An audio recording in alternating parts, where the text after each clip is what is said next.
Ladies and gentlemen, welcome back to the channel. A millionaire heir, a missing man, and a trail of cold, calculated murders that shook Canada. This is the twisted case of Dellen Millard. At first glance, Dellen Millard seemed like a young man born into privilege, heir to a Canadian aviation fortune. A licensed pilot by his teens, and a name tied to one of the country's most prominent families. But beneath that polished exterior was a dark and manipulative persona that the public could never have imagined.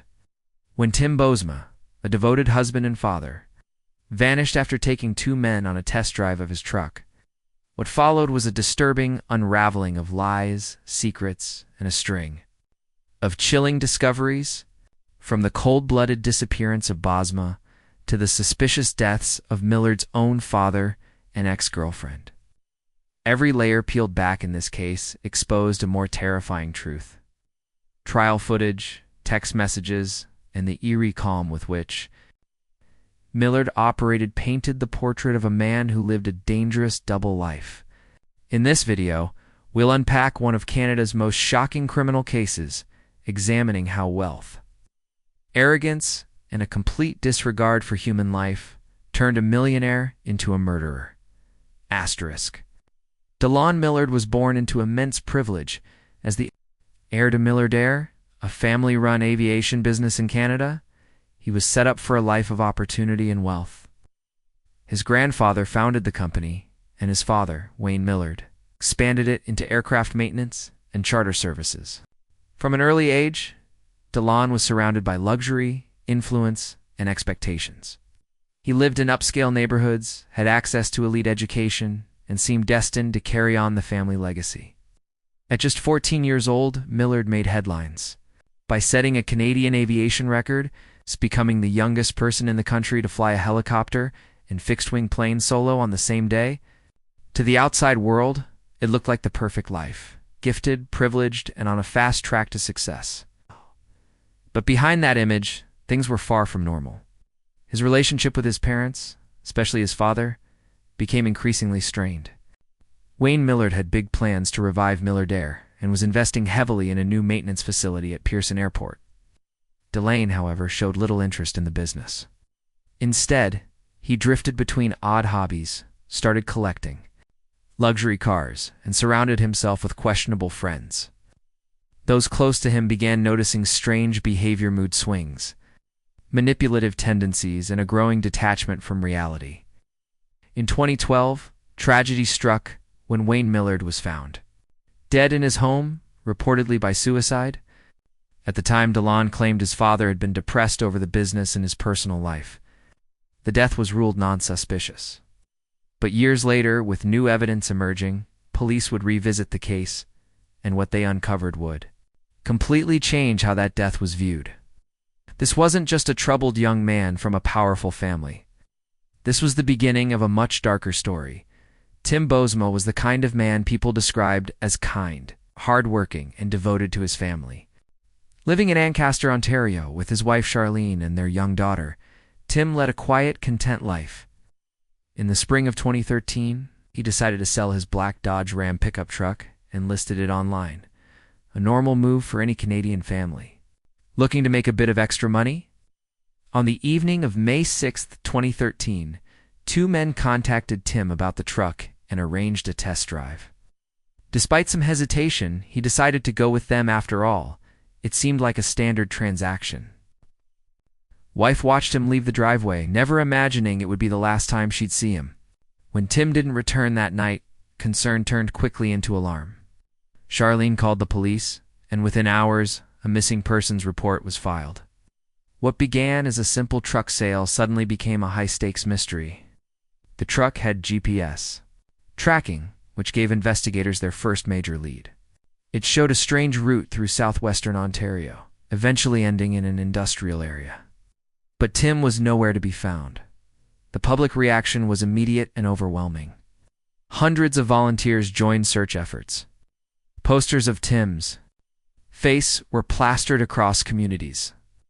The media picked up the story, and soon it dominated national headlines. A family man had vanished into thin air, and the only clue was the truck and the two unknown men he drove off with. Police dug deeper. A tip led them to a man named Dellen Millard, someone who, on the surface, seemed unlikely to be involved in something so sinister.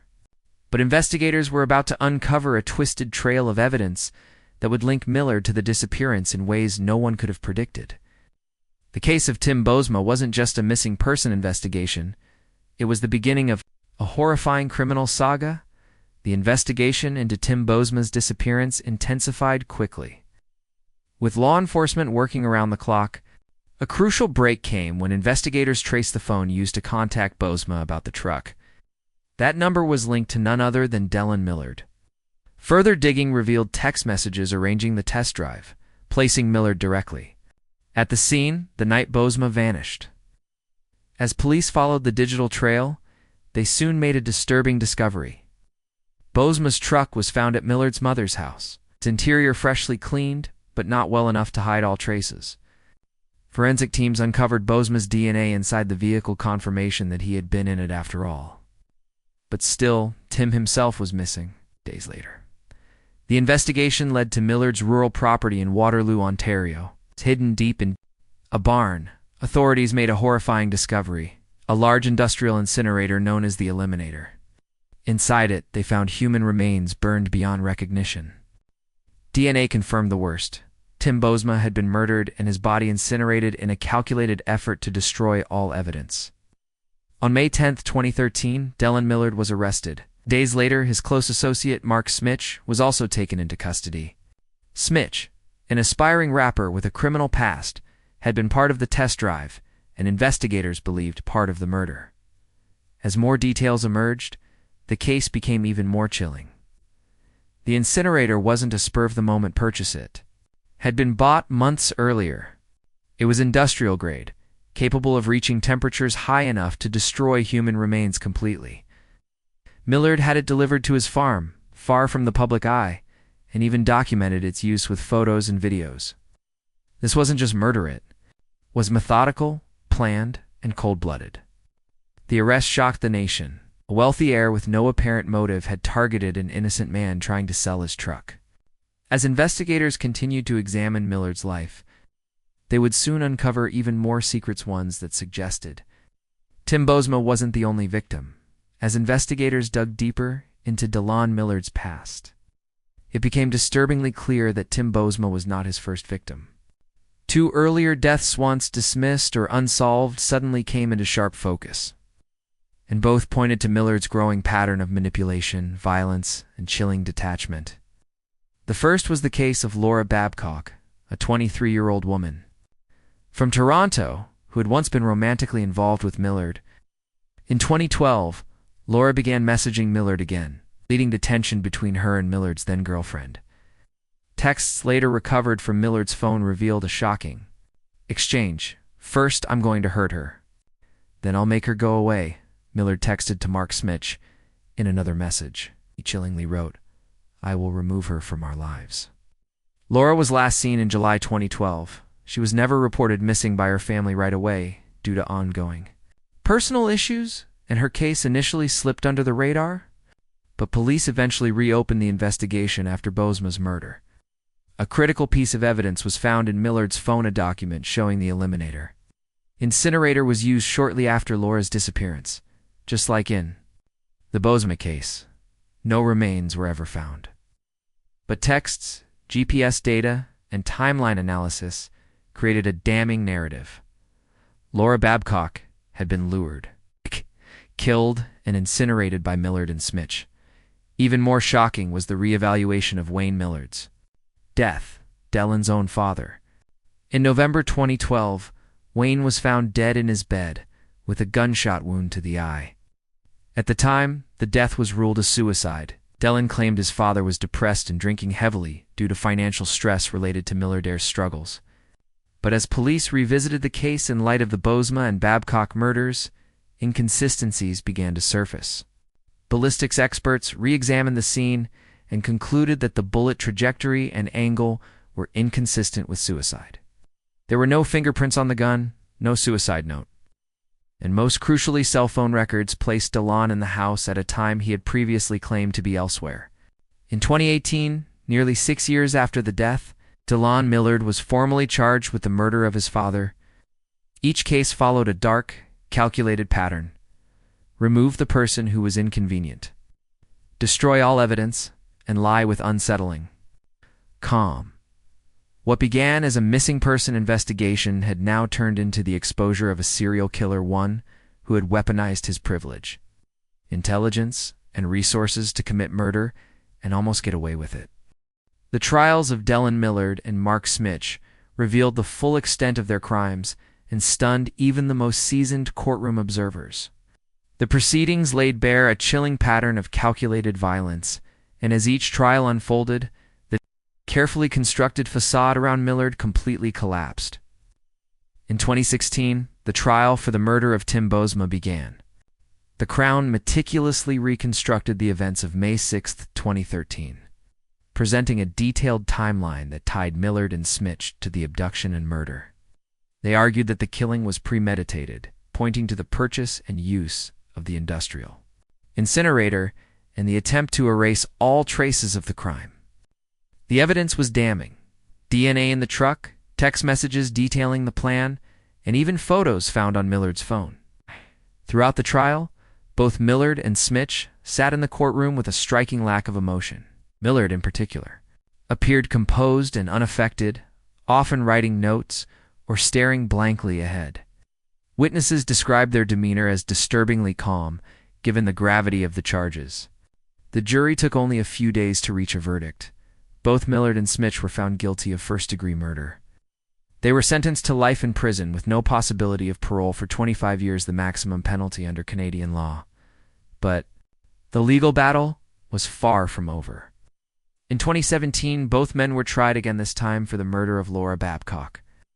The Crown presented powerful circumstantial evidence, including text messages in which Millard discussed getting rid of Babcock, as well as data showing activity around the incinerator shortly after she vanished.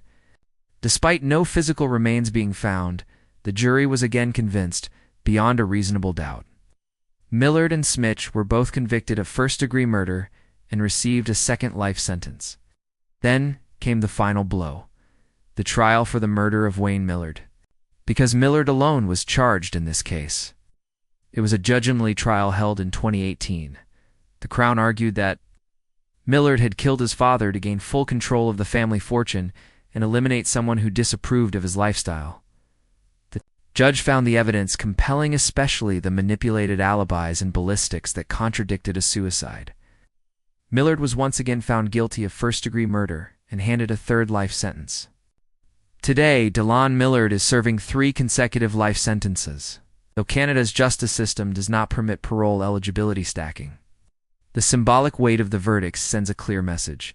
This was no isolated tragedy, it was a series of deliberate, remorseless murders, from a millionaire heir to a convicted serial killer. Millard's fall from grace is one of Canada's most disturbing criminal stories. Understanding Dellen Millard's psychological makeup is key too, grasping the sheer coldness behind his crimes. While he was never formally diagnosed during trial proceedings, the behaviors and patterns revealed through investigation and testimony point to a disturbing psychological profile marked by narcissism, manipulation, and a dangerous craving for control. Millard exhibited classic narcissistic traits, a sense of entitlement, lack of empathy, and an inflated self-image. Born into wealth and status, he seemed to believe that rules didn't apply to him. He saw himself as smarter than others, superior, and untouchable, a perception reinforced by his ability to talk his way out of situations and surround himself with people he could dominate. Control was central to everything he did. In each of his crimes, there was a consistent theme of eliminating people who disrupted his sense of order or threatened his image. Tim Bosma was simply a stranger selling a truck, yet Millard viewed him as disposable when the situation no longer suited him. Laura Babcock, once part of his life, became an inconvenience when she complicated his relationship. Dave and his father, Wayne Millard, who disapproved of his lifestyle and was actively trying to steer the family business, became a problem to be erased. Millard didn't kill out of passion or rage, he killed out of calculation. There were no outbursts, no signs of emotional breakdown. Instead, his actions showed meticulous planning, buying an incinerator, covering his tracks with forged alibis, and manipulating those around him to serve his goals. He wasn't just trying to get away with murder, he was trying to control the narrative, to rewrite reality to suit his needs. This mix of narcissism and need for control made him especially dangerous. He didn't see people as human beings, but as obstacles or tools. Once they no longer served a purpose or worse, threatened his carefully constructed world, they were eliminated. His ability to carry out these murders without remorse and to maintain a calm, even smug demeanor in both the disappearance and murder of Tim Bosma sent shockwaves across Canada. The sheer senselessness of the Crema man, vanishing after a routine truck test drive, hit close to home for many. He wasn't involved in anything dangerous or illegal. He was just a regular guy, a devoted husband and father, trying to sell his vehicle. That made the tragedy all the more haunting, and the public reaction was swift and emotional. Ow. There was a national outpouring of grief and outrage. Thousands followed the case closely, glued to news updates and press conferences. Communities across the country held vigils and memorials, while social media lit up with support for the Bosma family. People identified with Tim, they saw their own families in his hand.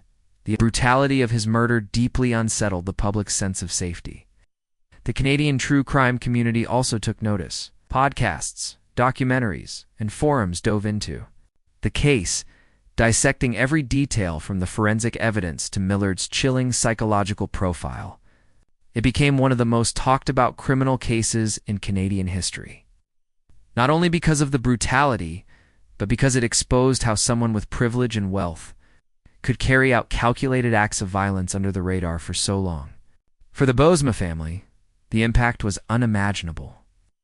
Charlene Bosma's powerful presence during the trial, her calm strength as she faced the men who killed her husband, deeply moved the public. But the emotional toll was lasting. Their daughter would grow up without a father, and the entire family was left permanently scarred. The case also sparked broader questions about public safety, trust, and the limits of privilege in shielding people from justice. Ultimately, the Millard case left a lasting mark not just on those directly involved, but on the national psyche. It reminded Canadians that evil doesn't always come in the form of a shadowy figure. It can wear a polished smile, come from wealth, still be capable of unimaginable cruelty. Today, Dellen Millard and Mark Smith are both serving life sentences in Canadian federal prisons, with convictions for the murders of Tim Bosma, Laura Babcock, and Wayne Millard. They are among the few in Canada to receive multiple first-degree murder convictions. Although Canada's justice system allows for parole after 25 years for life sentences, the gravity and number of their crimes make the prospect of release highly unlikely. Both men have filed appeals over the years, challenging aspects of their convictions and sentences. Millard, in particular, has attempted to argue against the stacking of life sentences, though Canadian courts have consistently upheld the rulings. His efforts to shift blame, question evidence, and undermine the prosecution have been firmly rejected by appellate judges. As of now, there is no indication that either man will see freedom again. The legal aftermath continues in the form of appeals and procedural reviews, but the outcome remains unchanged. Dellen Millard and Mark Smith will likely spend the rest of their lives behind bars, remembered not for their potential or past, but for the lives they took and the families they shattered. Asterisk, what makes the Dellen Millard case uniquely disturbing isn't just the violence, it's the cold, calculated nature of it all. Millard wasn't a desperate man. He wasn't cornered or struggling or consumed by passion. He was privileged, intelligent, and fully capable of making different choices. Yet he used that privilege not to build something but to destroy lives without remorse. His ability to hide behind wealth, charm, and control makes this case stand out as a chilling reminder that evil can wear a respectable face. One of the key reasons justice was served in this case was the role of forensic technology and digital evidence.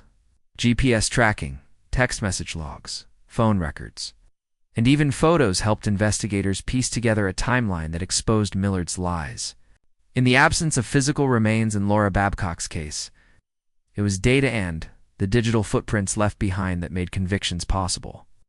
Without those tools, Millard might have succeeded in erasing the truth. Though nothing can undo the pain suffered by the Bosma, Babcock, and Millard families, the truth came to light. Courts saw through the facade. Millard and Smitch were held accountable for their crimes. And while the lives they destroyed can never be restored, their convictions brought a measure of closure, a clear message that no amount of money or arrogance can place someone above the law.